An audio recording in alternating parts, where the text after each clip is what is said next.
Hello everyone, welcome back to SQE1, back to the track of dispute resolution. Today in this chapter 15, we'll try to look at witness statement and documentary evidence. This is crucial topic for SQE1, especially for civil litigation question, and by the end of this discussion, you shall understand the burden and standard of proof, how to draft answer witness statement, use of hearsay evidence, notices, and not all, most of procedural requirement, because dispute resolution is a vast area of law.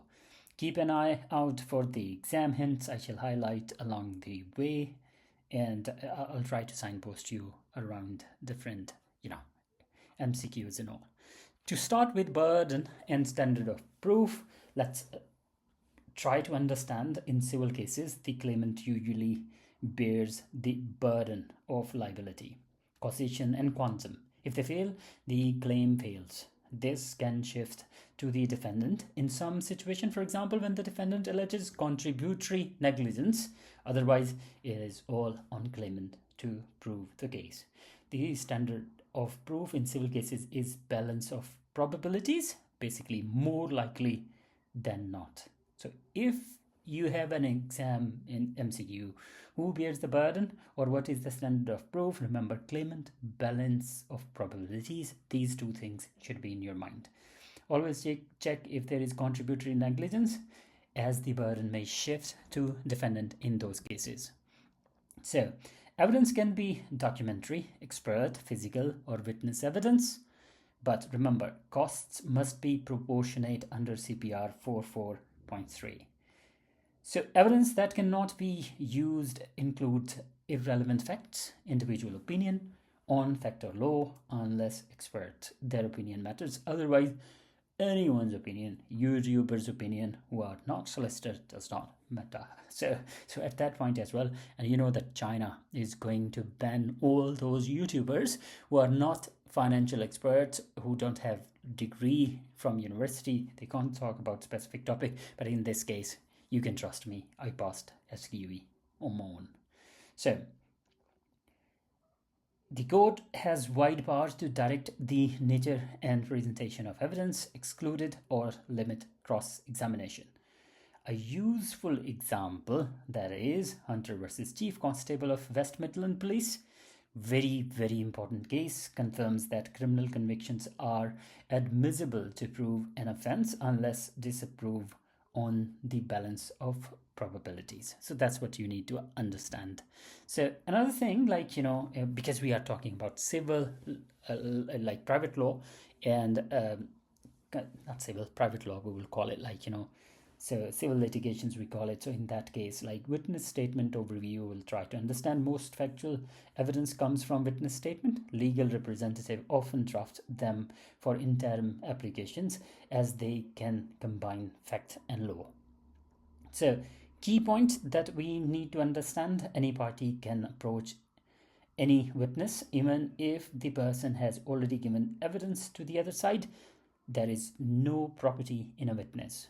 So preparation starts before proceeding. Claimant drafts proof of evidence, letter of claim. So defendant, proof of evidence, prepare defense. Always ensure statement are in the witness word, their own words, and include statement of truth as well. So what is the format and content in those statements? We got PD 32, practice direction 32.12. Onward 32.20 provide the format. In the top right, party, witness initial, statement number, exhibit number, date, heading. In heading, we put court plus witness full name, first person, numbered paragraph. You need to use first person. That's what is very, very important. In preamble, we just write name, address, occupation, and party relationship, and introduction, on whose behalf, purpose, authority, if corporate, source of information, from where they got this information, and statement of truth. That is very, very important to understand about the structure of statement. And in content, only relevant facts. Don't talk about stories, feelings, emotions, and all. Structured logically, chronologically, or by liability, causation, or quantum.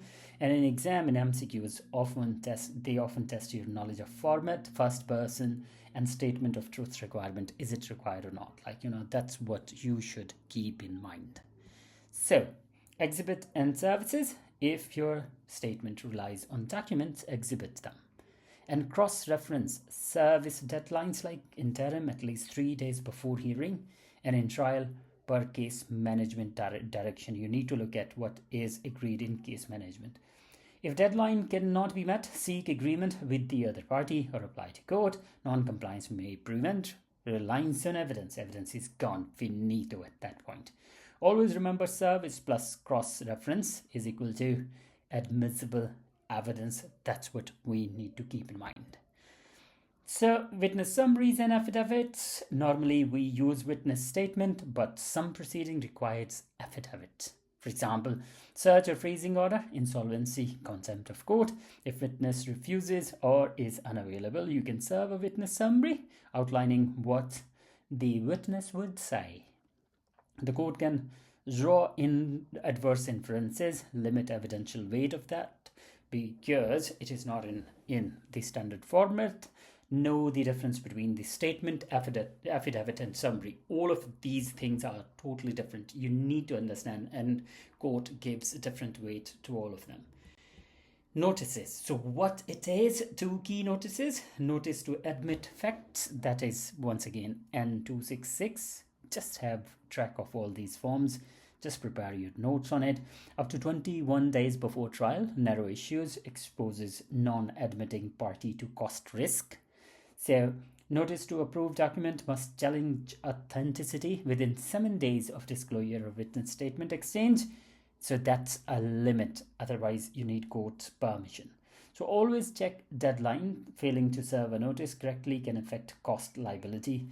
That's what is very important. Another thing is hearsay evidence. It is examined a lot, and people just try to say that I understand it when they don't. So hearsay is a statement not made orally in court, tendered as evidence, it is not in the court. Common examples are witness relies on another's evidence, witness cannot attend trial. So weight factor, so we got Civil Evidence Act on it, contemporaneous it should be, motive, and multiple hearsay edits, all of it is considered as hearsay. So procedurally, if witness attends, the statement itself is notice. If non-attending, serve separate notice specifying hearsay evidence.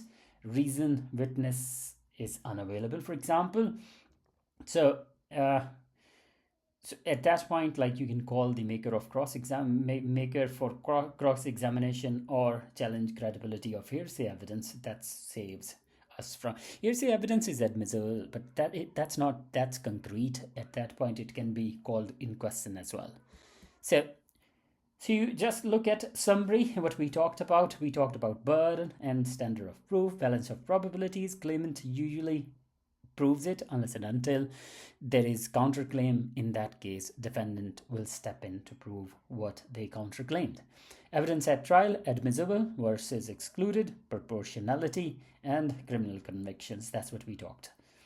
Witness statement, you need to draft, format, exhibit, and service them. In notice and hearsay, deadlines you need to follow, procedure, evidential weight at that point. And in exam, SQE1, MCQs love procedural rules, deadlines, forms, and distinctions. So keep track of whatsoever we have discussed in this session. And thank you very much for attending. So to reinforce your understanding, go back to our notes and MCQ banks. Thank you very much for attending. Ta-da!